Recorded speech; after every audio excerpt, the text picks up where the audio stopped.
Imagine opening your eyes. 40,000 years ago, the fire beside you is slowly fading.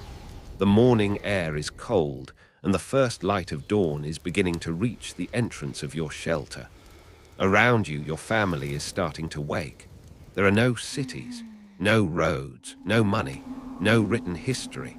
Everything you need before sunset must come from the world around you. But what if life wasn't as brutal as we've always imagined? What if early humans laughed more, rested more, and spent more time together than many of us do today? So what really happened between sunrise and sunset? What did people eat? How did they find food? How did they protect their families? And what happened after the day's work was done? Tonight, you won't simply learn about early humans. You'll spend an entire day living beside them, from the first light of dawn to the final glow of the campfire beneath a sky filled with stars. If you enjoy relaxing journeys through history and science, please like this video and subscribe. For the next hour, the modern world disappears. There is only the fire, your family, and another day to survive. Now dim the lights, get comfortable, and travel back 40,000 years. You wake up. Now what? This is the true story of humanity before civilization.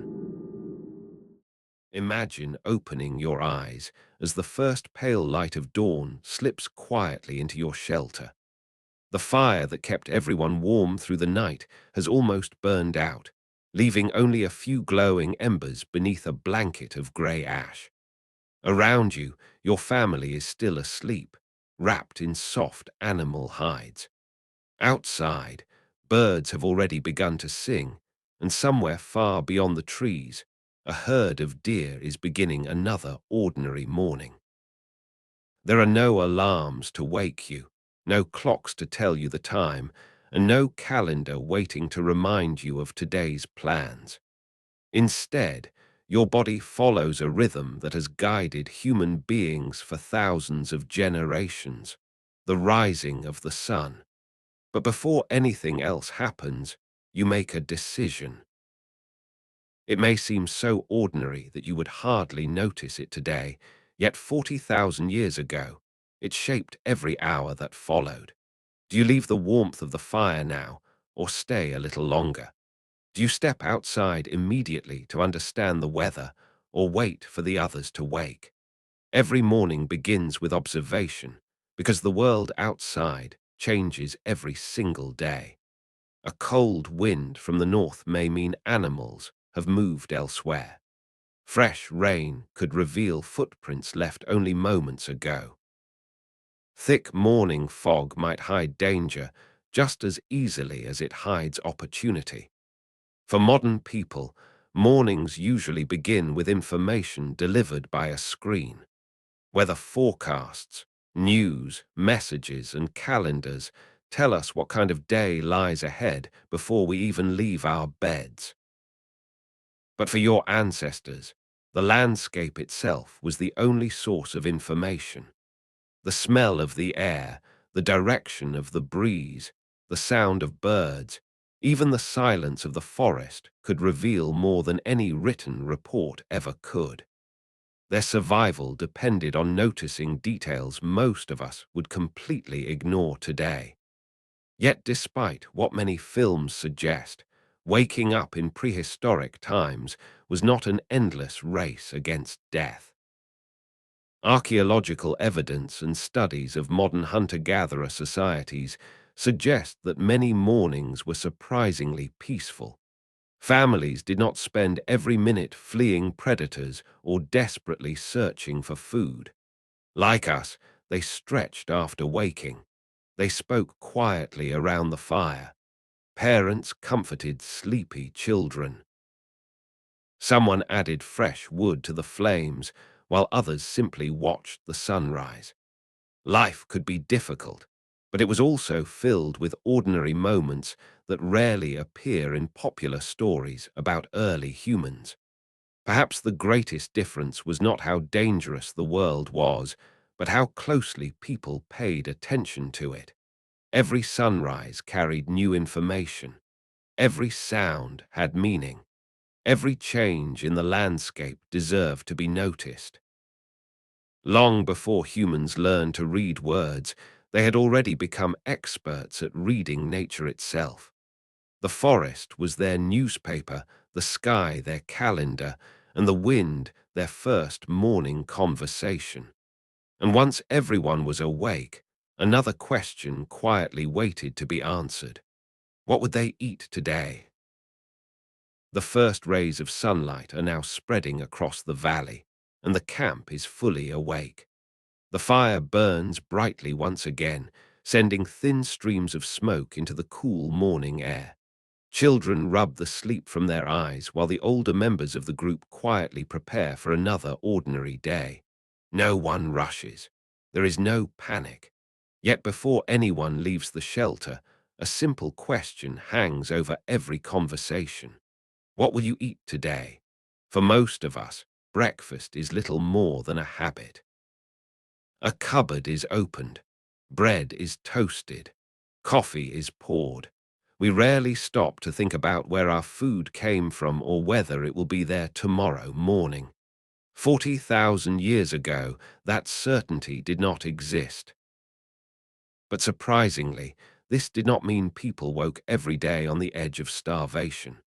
One of the greatest myths about prehistoric life is the idea that every meal depended on a dramatic hunt. Films often show early humans chasing mammoths from sunrise until sunset, returning either with a feast or with nothing at all. Reality was much quieter, much more patient, and in many ways far more intelligent. Long before the hunters picked up their spears, others were already thinking about food. They remembered where edible roots had grown after the spring rains. They knew which berry bushes would ripen first, which trees carried sweet nuts, and where wild honey might still be hidden inside old hollow trunks. Every season painted the landscape differently, and those who understood its patterns rarely walked without purpose. You step outside with several members of your family. No one carries a map, yet everyone seems to know exactly where they are going. That knowledge lives entirely in memory. A rocky hillside means herbs. The edge of the river hides edible reeds. A clearing beyond the forest often fills with mushrooms after several days of rain. Every path has been walked countless times by parents, grandparents, and generations long forgotten. The land itself has become a living memory. This knowledge is so valuable that children begin learning it almost as soon as they can walk. A young girl watches her grandmother gently brush aside leaves to uncover a cluster of edible roots. She does not simply copy the movement. She listens to the story that comes with it, which plants look similar but are poisonous, which roots taste sweeter after the first frost, which places should never be harvested because they must be left to grow for another season.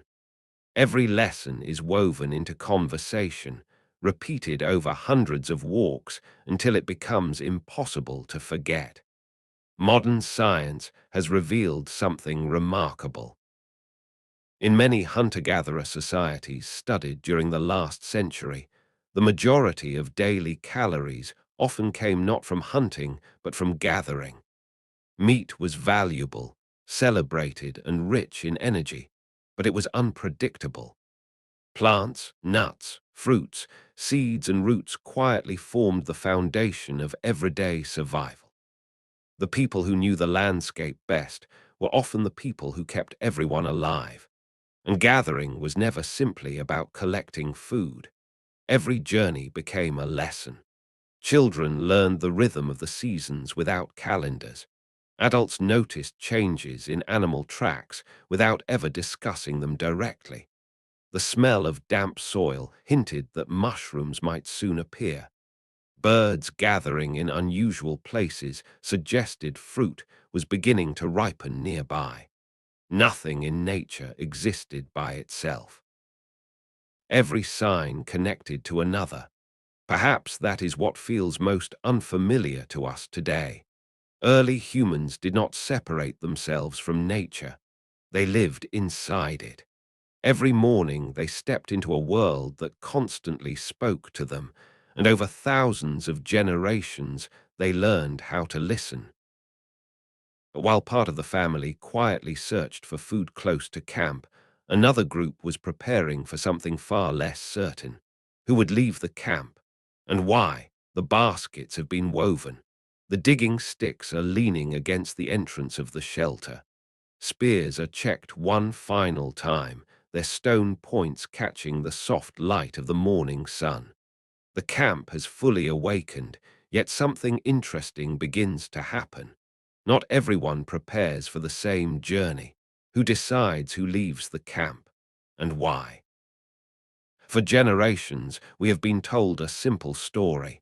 Men hunted, women gathered, children stayed behind. It is a picture that appears in countless textbooks, documentaries, and films. It is easy to remember because it is simple. The real story is not. Archaeologists have spent decades uncovering evidence that paints a far more flexible picture. In several prehistoric burial sites, women have been discovered buried with hunting weapons. Chemical studies of ancient bones suggest that some women consumed as much meat as the most successful hunters. In certain communities, everyone joined large communal hunts.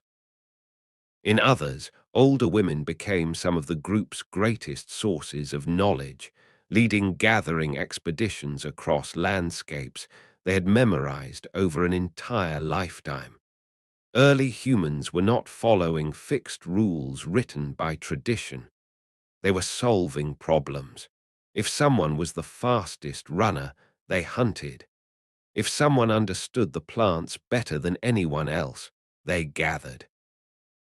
If an older hunter had injured his leg years before, he might stay behind repairing tools while younger members left for the day's expedition.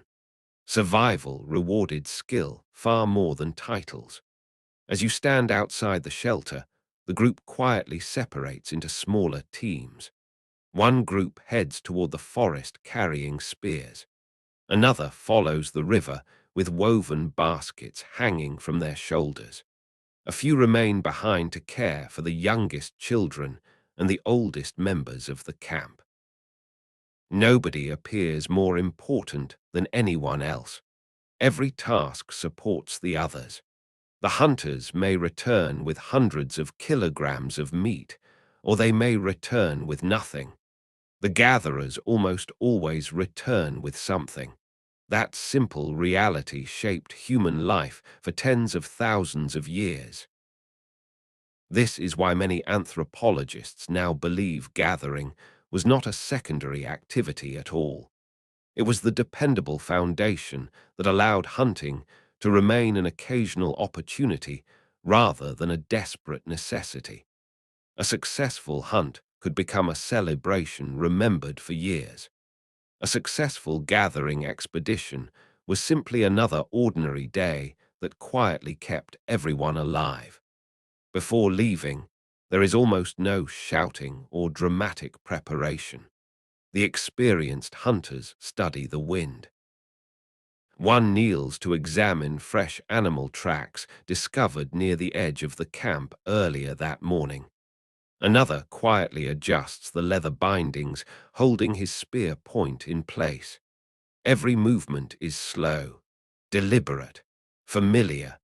They have performed these same small rituals hundreds of times before. Nearby, the gathering group checks their baskets one final time. A grandmother gently reminds a young boy never to collect berries before she has examined them herself. Another woman points toward distant hills where certain roots are beginning to ripen after recent rainfall. No maps exist. no written instructions. Yet everyone already knows where they are going. Knowledge lives entirely inside people. And perhaps that was humanity's greatest invention long before writing. Every path remembered. Every season understood.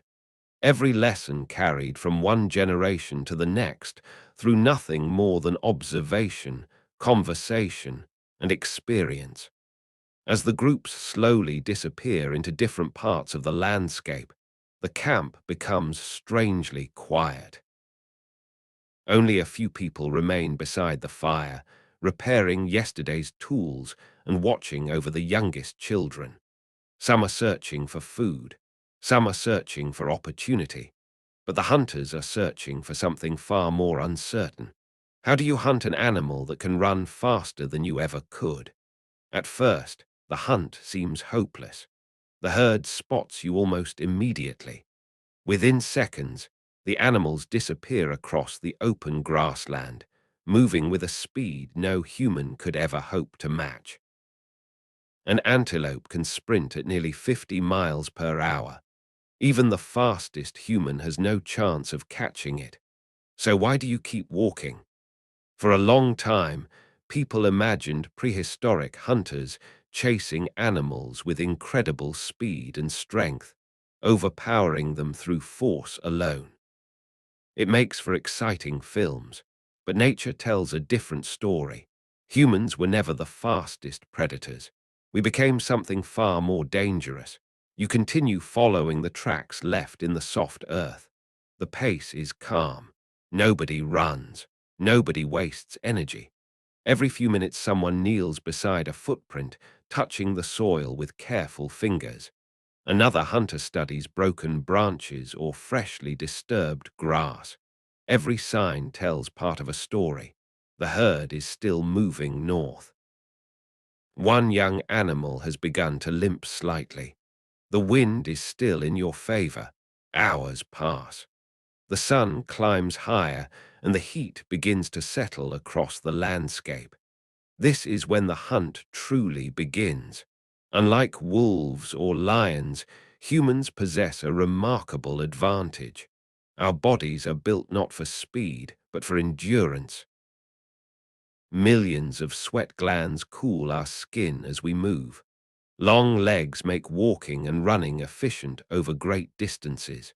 Strong tendons store energy with every step, allowing us to travel for hours without stopping.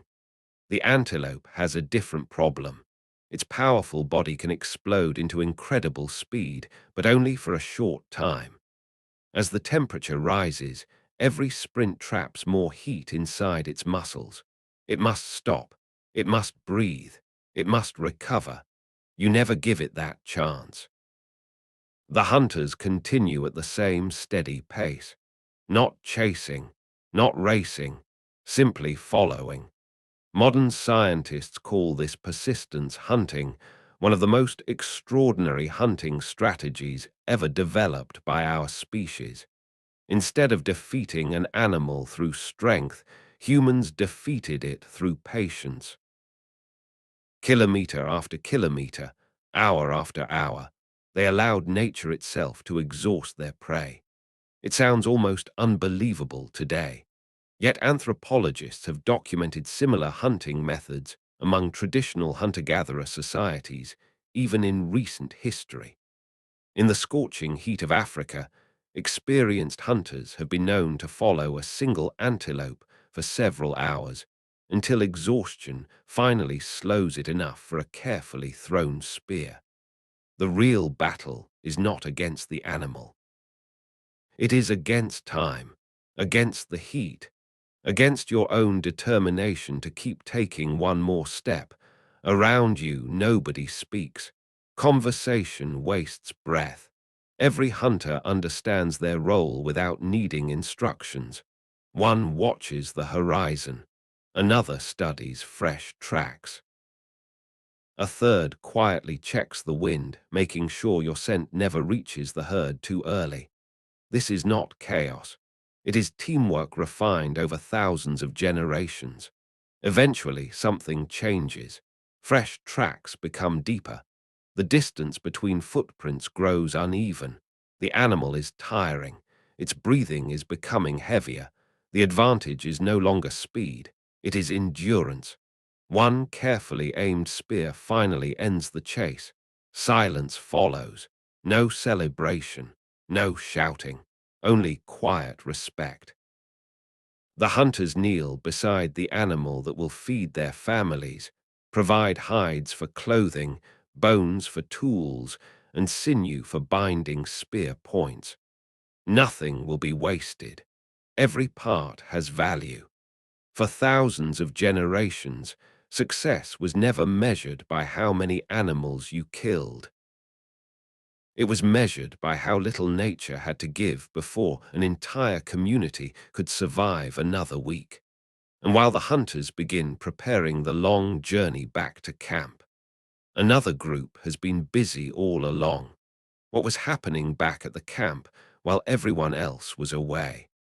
While the hunters disappear beyond the hills, the camp does not become quiet. In many ways, the most important work of the day is only just beginning. It is easy to imagine that everyone who remained behind was simply waiting for the hunters to return. But nothing could be further from the truth. Survival depended on far more than bringing home meat. The fire must never be allowed to die. Children must be cared for. Tools must be repaired before they fail. Animal hides must be cleaned before they begin to rot. Water has to be collected. Food gathered earlier in the morning must be prepared. And every one of these tasks quietly determines whether the group will survive not only today, but the coming weeks and months as well. Near the center of the camp, an older woman kneels beside a stretched deer hide. Using nothing more than a carefully shaped stone scraper, she patiently removes every trace of fat and tissue from its surface. The work is slow, almost hypnotic. Each movement follows the same rhythm she has repeated thousands of times before. This hide may eventually become warm clothing for winter. It may become a blanket for a newborn child. Or perhaps it will be cut into strong leather straps used to bind spear points or carry heavy baskets. Nothing is wasted. Nearby, another member of the group shapes a fresh piece of flint into a new spear point. Every strike must land at exactly the right angle. One mistake can ruin hours of work. Modern archaeologists often compare stone knapping to mastering a musical instrument.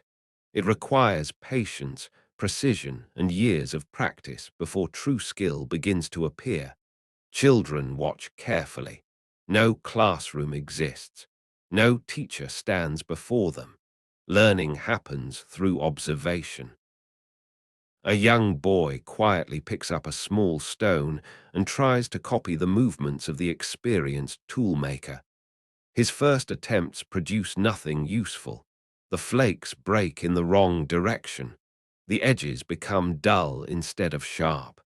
Nobody laughs. Nobody tells him he has failed.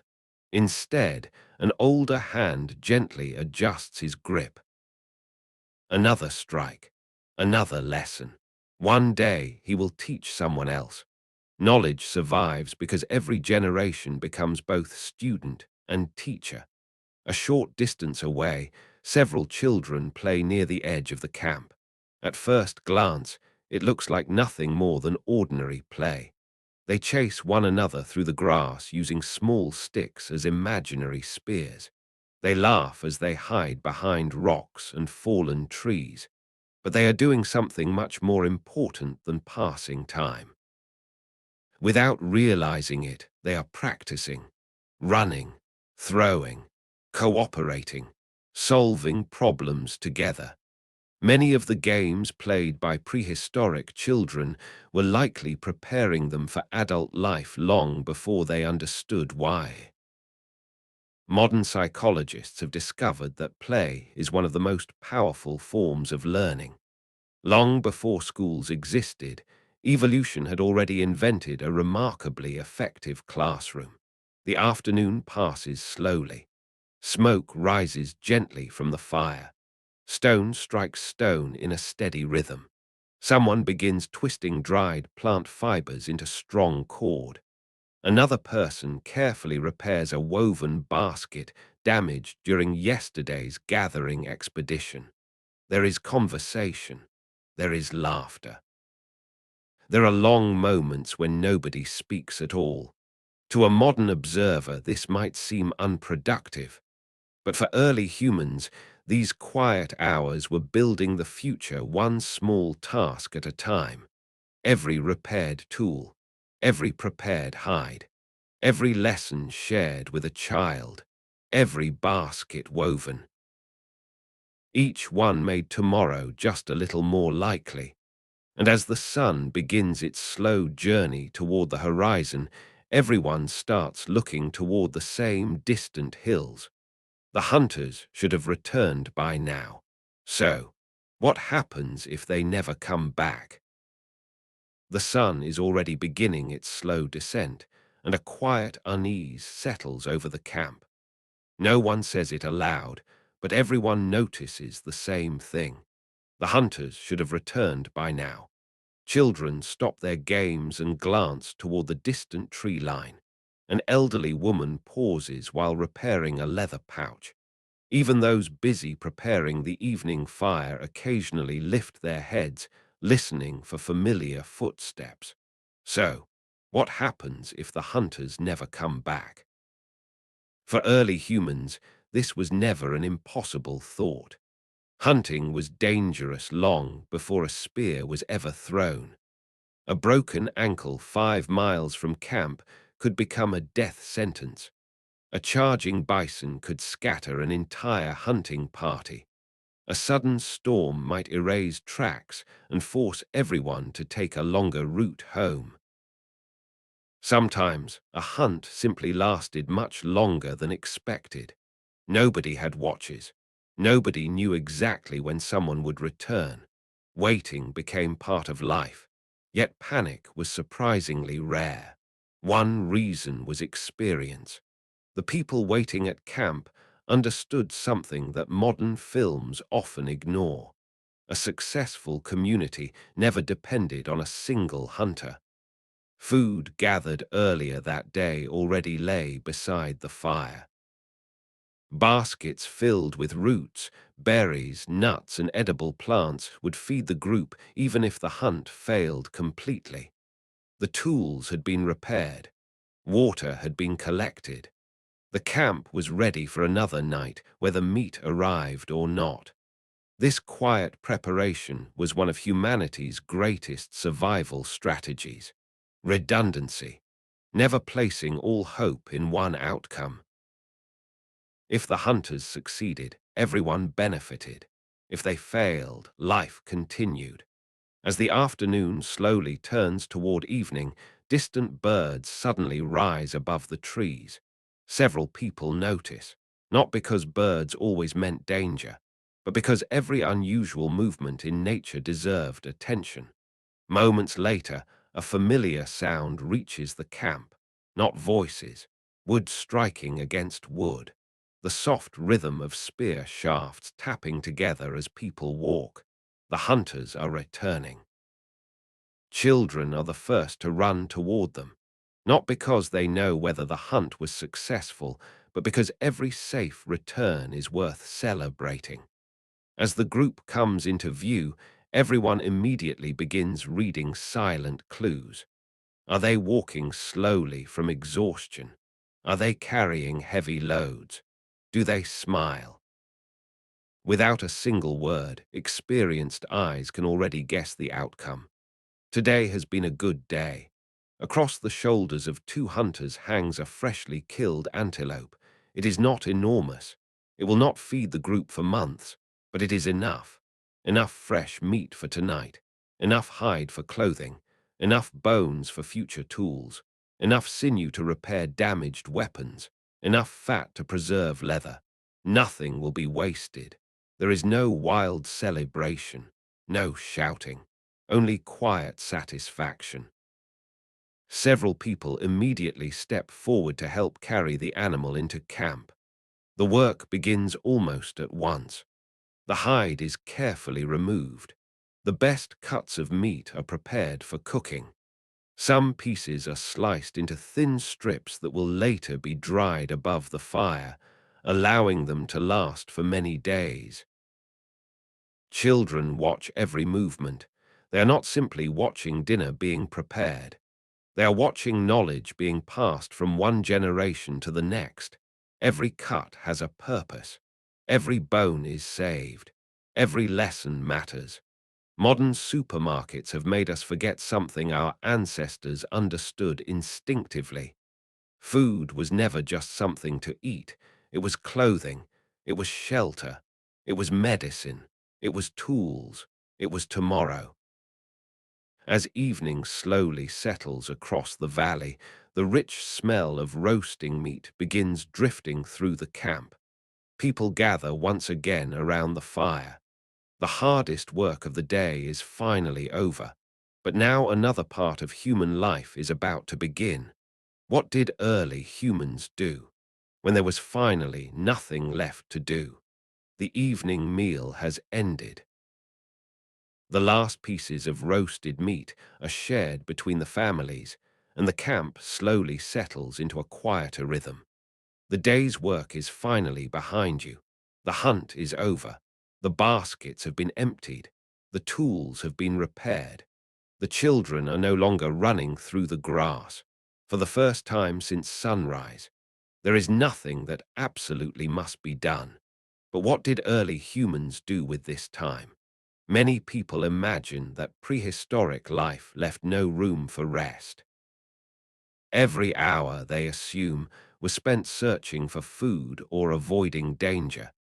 It is an image repeated so often that it feels almost unquestionable.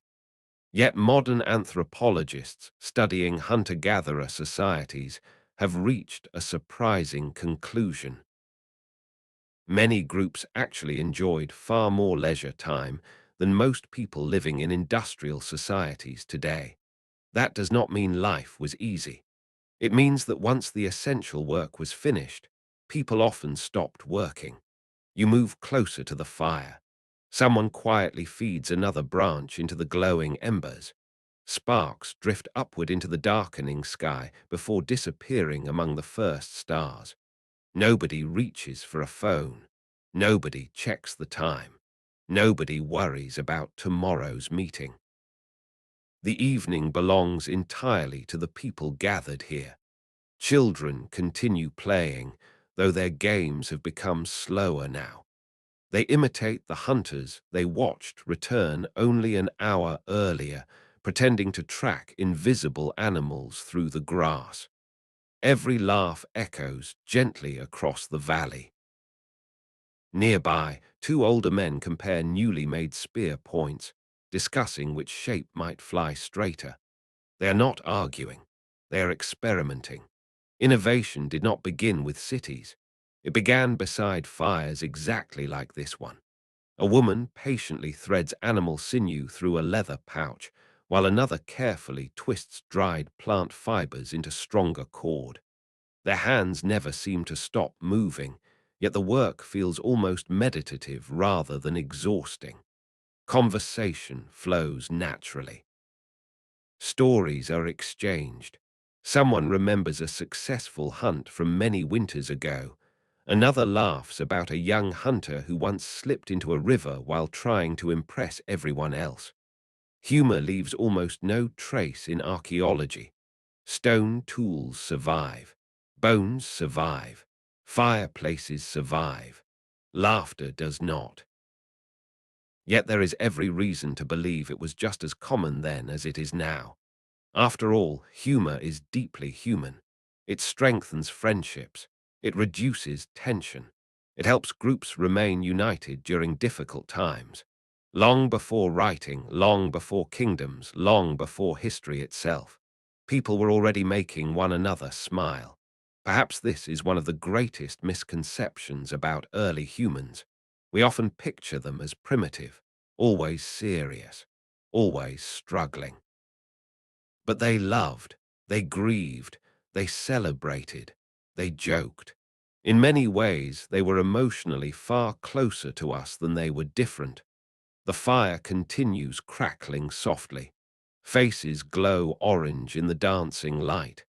The youngest children begin resting against their parents, growing quieter with every passing minute. Nobody rushes them toward bed. Sleep arrives naturally, slowly, peacefully. As darkness spreads across the landscape, one person begins speaking, not to give instructions, not to solve a problem, but to tell a story. And without realizing it, humanity is about to create something that will outlive every spear, every stone tool, and every campfire. When did the first stories begin? The voices around the fire grow softer.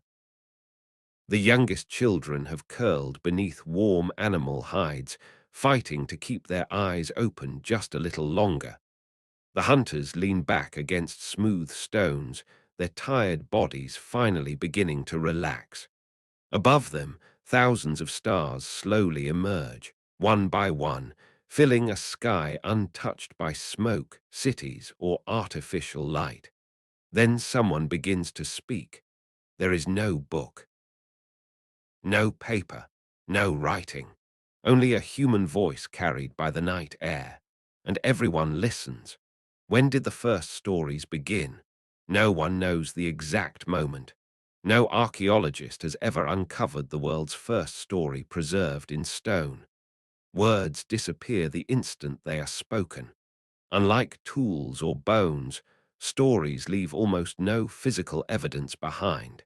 Yet many scientists believe storytelling may be one of the oldest technologies humanity ever created. Long before writing preserved knowledge, stories did. Imagine trying to explain where dangerous animals hide without drawing a map.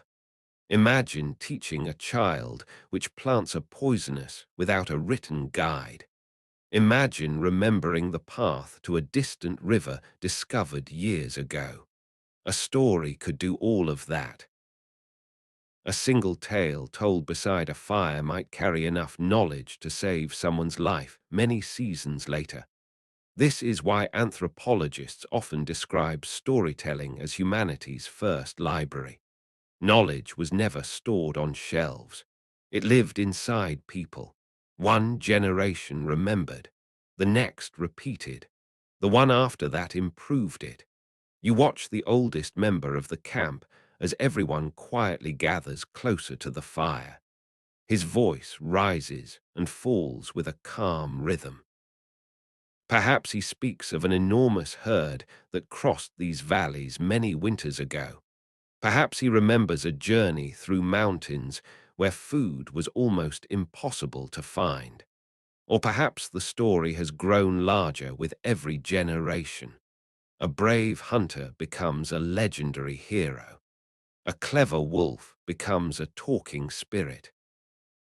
A difficult winter becomes a test sent by unseen forces.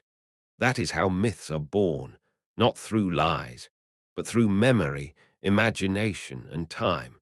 Modern neuroscience offers another fascinating clue. Stories are remarkably easy for the human brain to remember. Facts disappear. Lists are forgotten. But stories connect information to emotion. That makes them unforgettable. Without realizing it, our ancestors may have discovered one of the most effective learning systems ever developed. Every child listening beside this fire is learning far more than entertainment. They are learning where to travel, who to trust, what to fear, when to leave, how to survive, and perhaps most importantly, who they are. Stories create identity. They remind every generation that they belong to something older than themselves. A family, a community, a people. As the fire burns lower, the storyteller finally falls silent. For several moments, nobody speaks. The only sounds are the gentle crackling of burning wood and the quiet chorus of insects hidden in the darkness. Above the camp, the stars continue their endless journey across the sky. Unlike us, these people know every constellation without telescopes. They watch the moon change its shape month after month. They notice which stars appear before winter arrives.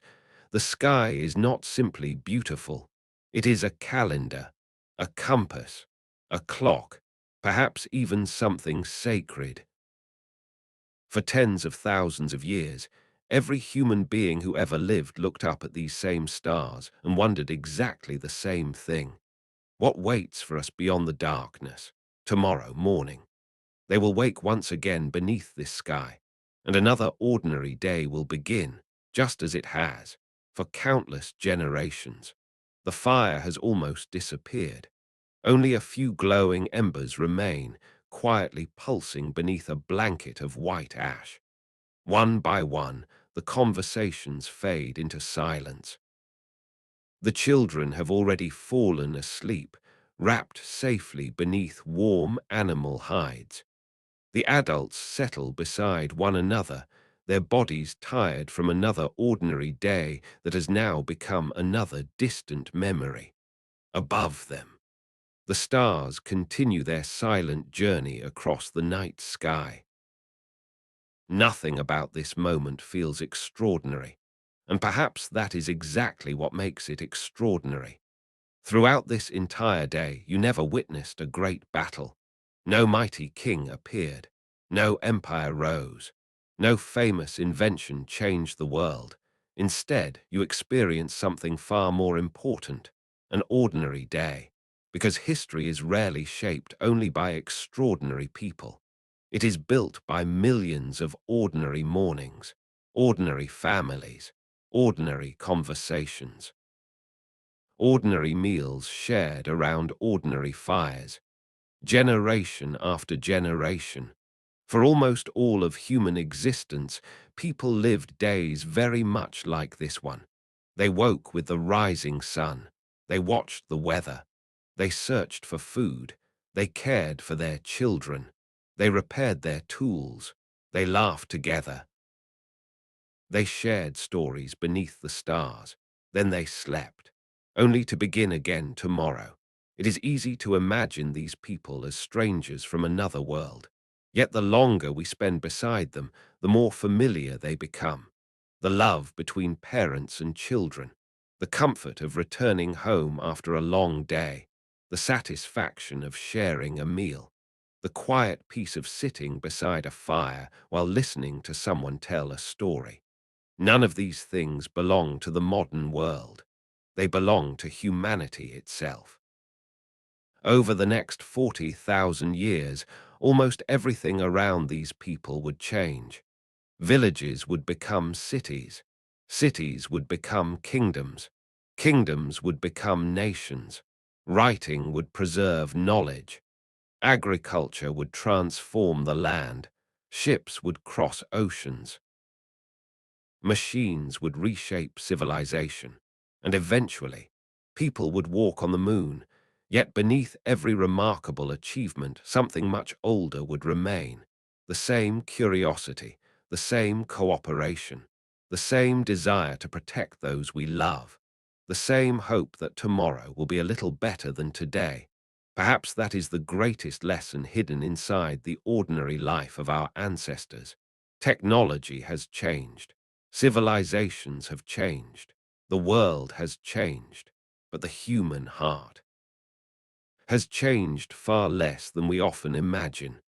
As the last flames quietly disappear into the darkness, you close your eyes once again. Tomorrow, another sunrise will arrive, just as it did 40,000 years ago, just as it always has, and somewhere, carried gently through time, the story of humanity continues. The stories have come to an end.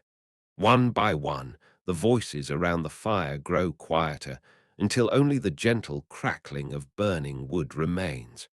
The youngest children are already asleep, curled beneath warm animal hides, while the adults continue staring into the dancing flames for a few moments longer.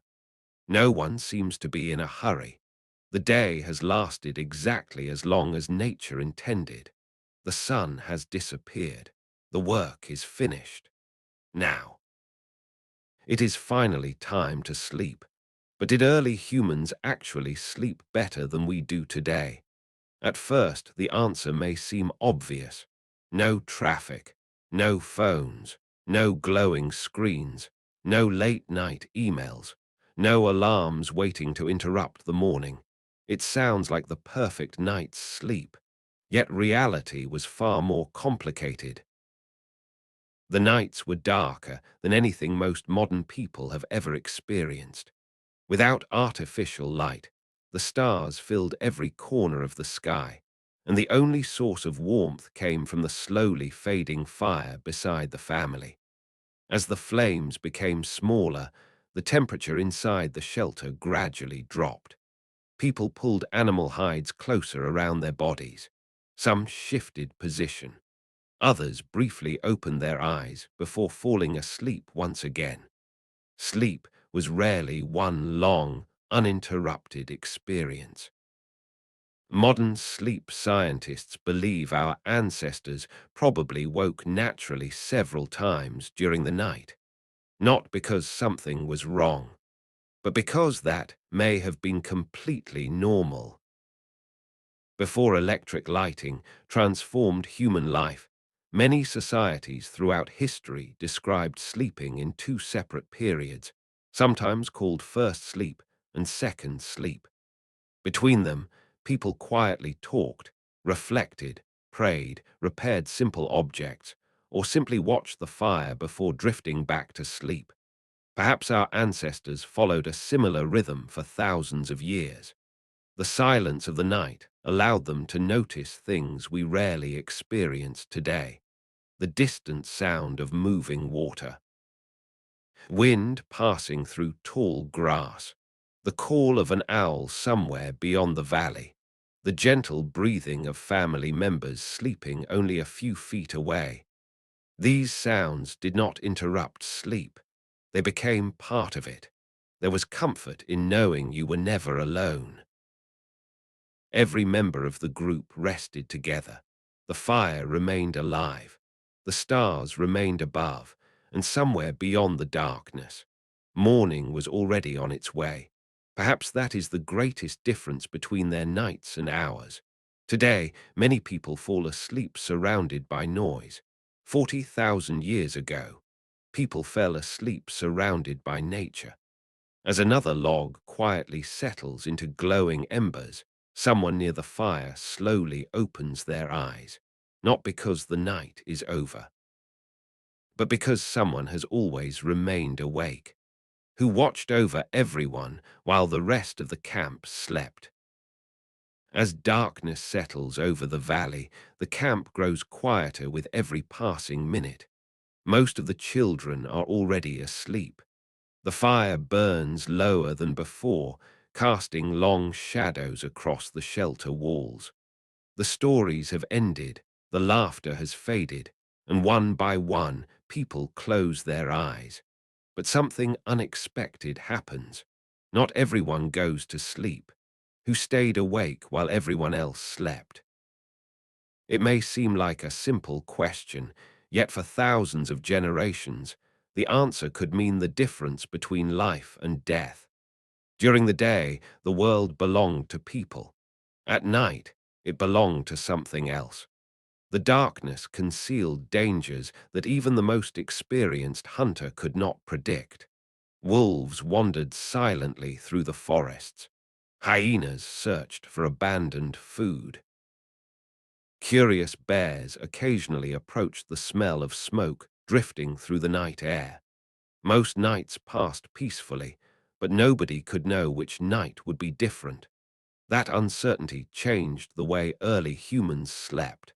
Unlike many modern families, they probably did not all fall asleep at exactly the same moment. Anthropologists studying traditional hunter-gatherer societies have noticed something fascinating. Sleep often came in waves.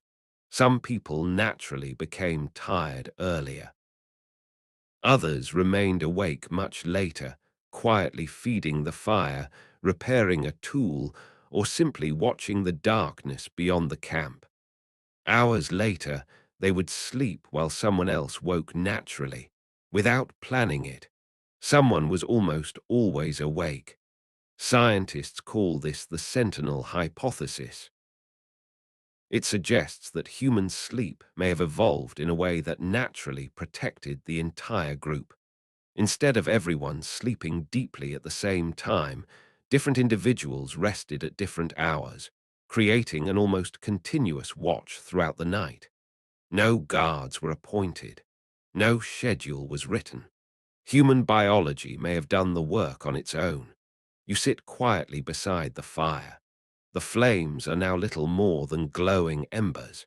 The air has turned colder. Somewhere in the distance, an owl calls through the darkness. You listen, not because you expect danger, but because listening has become part of being alive. Every sound carries information.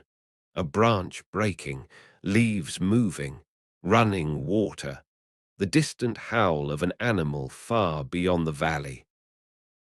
Most of these sounds mean nothing at all, but one day, one of them might mean everything. The person keeping watch gently places another piece of wood onto the fire. Tiny sparks rise into the night before disappearing among thousands of stars. No words are spoken. There is no need. Everyone understands why the fire must continue burning until morning. It provides warmth. It offers light. It keeps predators cautious. And perhaps most importantly, it reminds every sleeping member of the group that someone is still awake, watching, listening, waiting for the first light of another day, because morning is always coming. The only question is, how did early humans measure time without clocks? The night is still. The fire burns quietly at the center of the camp, its orange glow reaching only a few steps into the darkness. Beyond that small circle of light, the world disappears into shadows. Most of the family is asleep, but one person is not. They sit silently beside the fire, occasionally adding another small branch before it burns too low. Their eyes move between the glowing embers, the sleeping children, and the darkness beyond the camp. How did early humans measure time? Without clocks. Today, we hardly notice time passing. Our phones tell us the exact minute. Our calendars divide the year into months and weeks. Our alarms wake us with perfect precision. 40,000 years ago, none of those things existed. Yet people still knew when to wake, when to travel, when to hunt, when winter was approaching, when certain fruits would ripen, and when it was finally safe to begin a long journey. Their clocks were not made by people. They were made by nature. The first clock was the sun. Long before anyone understood astronomy, every human family learned to watch the changing position of sunlight across the landscape. Morning light entered the shelter from one direction. By midday, shadows became short beneath their feet. As evening approached, the valley slowly turned golden before darkness quietly returned once again. Every single day repeated this rhythm, not perfectly, but closely enough to guide an entire way of life. The second clock was the moon. Its changing shape became one of humanity's earliest calendars. Night after night, people watched it grow brighter, then disappear, only to begin the cycle once more. Without writing a single number, they could still measure the passing of many days. Then there were the seasons, the first flowers, the arrival of migrating birds, the appearance of salmon in nearby rivers, the first cold wind announcing that winter was no longer far away. Every change carried information. Nothing happened without meaning. Even the stars slowly shifted across the year. Certain constellations appeared only during particular seasons. Others disappeared completely before returning months later. Generations of careful observation transformed the night sky into something extraordinary. It became a map, a calendar, a memory, perhaps even the oldest classroom humanity ever knew. Children did not memorize dates, they memorized patterns. When these stars appeared, the rains would soon follow. When that mountain lost its snow, the rivers would become easier to cross. When those birds returned, the berries would soon begin to ripen. Nature itself became the teacher. Perhaps this is why early humans developed such extraordinary powers of observation. Modern life often encourages us to look down, toward screens, toward clocks, toward schedules. Our ancestors spent much of their lives looking outward, toward forests, toward rivers, toward the horizon, toward the sky. Time was not something they controlled, it was something they followed. As the hours quietly pass, the stars slowly begin drifting westward. The fire grows smaller, the air becomes colder. Somewhere beyond the eastern hills, the first hint of another sunrise is already waiting. Soon, the camp will wake once again, and another ordinary day will begin. But before anyone opens their eyes, one final question remains. If this way of life lasted for tens of thousands of years, why did it ever change? The first light of dawn begins to return. Birds sing exactly as they did yesterday. The fire is fed once more. Children slowly wake beneath their blankets of animal hide. The hunters stretch their tired muscles. Another ordinary day is about to begin, just like yesterday, just like the day before, just like thousands of days before that. And then, a remarkable thought quietly appears. If this way of life worked so well, why did humanity ever change? For nearly 300,000 years, people lived much like the family you have spent this day with. Generation after generation, they hunted, gathered, shared food, told stories, raised children, and followed the changing seasons. Empires did not exist. Kings did not exist. Money did not exist. Yet humanity survived, not for decades, not for centuries, but for thousands upon thousands of generations. From today's perspective, it almost seems impossible. If this life lasted for so long, why did anyone decide to live differently? The answer is surprisingly simple. Nobody woke up one morning and invented civilization. There was no single brilliant idea, no great leader, no magical discovery. Instead, change arrived so slowly that almost nobody noticed it happening. Imagine one unusually warm spring. Wild grasses grow thicker than usual along the edge of a river. Seeds fall naturally onto soft ground. Months later, people return to the same place. To their surprise, even more plants are growing there. Was it luck? Or did the seeds left behind somehow create new life? No one knows. They simply notice. The next year, someone stays a little longer. Perhaps they scatter a few extra seeds without expecting much. Perhaps they remove competing weeds nearby. Perhaps they simply return more often because food has become easier to find.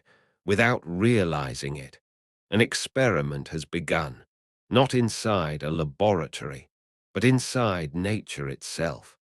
For countless generations, movement had been the key to survival. If food disappeared, people moved.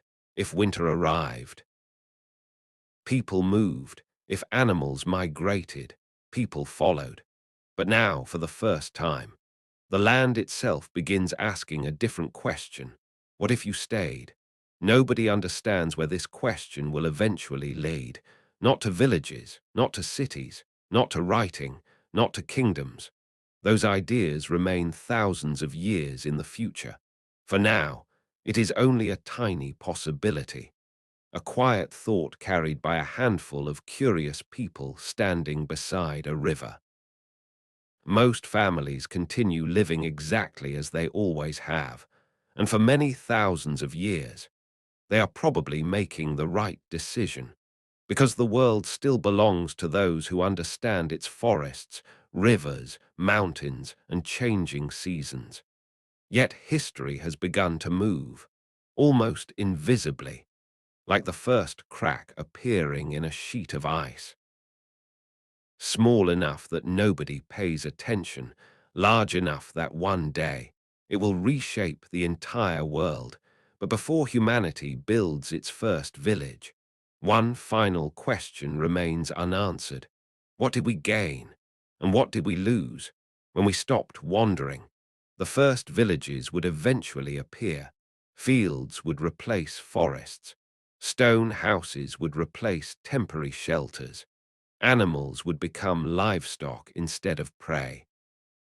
For the first time in history, many people would spend their entire lives without ever leaving the place where they were born. It would become one of the greatest turning points humanity had ever experienced. But did life actually become better? At first, the answer seems obvious. Farming produced more food. Permanent homes offered greater protection from the weather. Communities grew larger. Knowledge became easier to preserve. Over thousands of years, these changes would eventually lead to writing, mathematics, science, and civilization itself. Everything that surrounds us today can trace its origins back to that remarkable transformation. Yet every great change asks for something in return. Hunter-gatherers rarely remained in one place long enough to fill the land with waste. Farmers did. Hunter-gatherers usually ate dozens, sometimes hundreds, of different wild plants and animals throughout the year. Early farmers often depended on only a few crops. Their harvests became larger, but their diets became less varied. Life expectancy did not immediately increase. In many early farming communities, archaeologists have discovered skeletons showing signs of poorer nutrition, more tooth decay, and a greater number of infectious diseases than those of many hunter-gatherers who lived before them. The change was not as simple as progress replacing hardship. It was a trade. People gained certainty, but they often surrendered freedom. For tens of thousands of years, your ancestors followed the seasons. Now the seasons would begin controlling them. Seeds had to be planted at exactly the right moment. Fields had to be protected. Harvests could not be delayed. For the first time, people became responsible not only for themselves, but for the land beneath their feet. The rhythm of life changed. Days became more predictable, but also more demanding. The forest no longer decided where people would travel. Their fields did. Gradually, another unfamiliar idea appeared. Ownership. This land, these animals, this harvest belong to us. For countless generations, the wilderness had belonged to everyone and to no one at the same time. Now invisible boundaries slowly emerged across the landscape. One family farmed here. Another lived beyond the river. A fence could separate neighbors. A field could create disagreement. New opportunities arrived. But so did new problems. Still, despite everything humanity gained or lost, one truth quietly remained unchanged. At the end of every day, families still gathered together. Parents still comforted tired children. Friends still shared meals. Stories were still told before sleep. Love, hope, fear, curiosity. These things belonged neither to hunter-gatherers nor to farmers. They belonged to being human. Perhaps that is why, even today, so many people dream about escaping the noise of modern life, camping beneath the stars, walking through quiet forests, listening to birds instead of traffic, sitting beside a fire with people they care about, somewhere deep inside us. A small part of the ancient world still feels strangely familiar, perhaps because it never completely disappeared. It simply changed its shape. And as our journey through this extraordinary day finally comes to an end, one final question remains. After everything we've experienced together, are we really so different from the people who lived 40,000 years ago? The fire has finally become ash. Only a faint ribbon of smoke rises into the cool morning air as another sunrise quietly begins. The family is waking once again, just as they did yesterday and just as they will tomorrow. Nothing about this morning seems important. No great discovery will be made. No empire will rise. No famous name will be remembered. Yet days exactly like this one quietly changed the world, not because they were extraordinary, but because they were repeated, again and again, for tens of thousands of years. Every child who learned to recognize animal tracks became a teacher for the next generation. Every story shared beside the fire carried knowledge that no written book yet existed to preserve. Every successful hunt, every shared meal, every comforting embrace between parent and child became another small thread woven into the long story of humanity. History is often told through kings, wars, and civilizations, but for almost all of human existence, there were no kings, there were no nations, there were only ordinary people living ordinary days, and somehow, those ordinary days were enough to carry our species across ice ages, enough to cross continents, enough to survive droughts, storms, and changing climates, enough to become every civilization that would one day follow. Perhaps that is the greatest lesson hidden inside this journey. Humanity was not built in palaces. It was built beside campfires. It was built by people who looked after one another, who shared what little they had, who taught their children, who remained curious about the world around them, who found reasons to laugh even when life was uncertain. 40,000 years separate your world from theirs. Cities have replaced forests. Electric lights have replaced campfires. Cars have replaced footsteps. Phones have replaced long conversations beneath the stars. Yet if you look closely, some things have never changed. We still wake each morning wondering what the day will bring. We still gather around light when darkness falls. We still tell stories to those we love. We still search for belonging. We still hope tomorrow will be kinder than today. Perhaps civilization changed our surroundings far more than it changed us, deep beneath every modern invention. Beneath every building, every road, every screen, lives a mind shaped by countless generations who once watched the sunrise from the entrance of a simple rock shelter.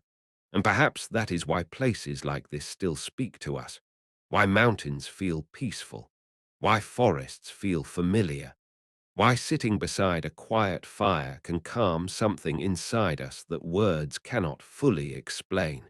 It is not nostalgia for a world we remember. It is recognition of a world that helped create us. Tonight, you walked beside the earliest chapters of the human story, not as an observer, but as one of them. And although 40,000 years now separate you from that ancient morning, the distance between your hearts may never have been very great at all. Thank you for joining me on tonight's journey through history and science. If you enjoyed this peaceful exploration, please consider leaving a like and subscribing to the channel. Your support helps this channel continue creating long, relaxing documentaries designed to help you unwind, learn something new, and gently drift off to sleep. If there is another fascinating mystery from history or science you would like to explore in a future episode, feel free to share your suggestion in the comments below. I always enjoy reading your ideas. And now, wherever you are in the world, I hope you can leave behind the noise of the day, slow your thoughts, and enjoy a peaceful night's rest. Thank you for spending this time with me. Sleep well, and I'll see you in the next journey through history. Good night.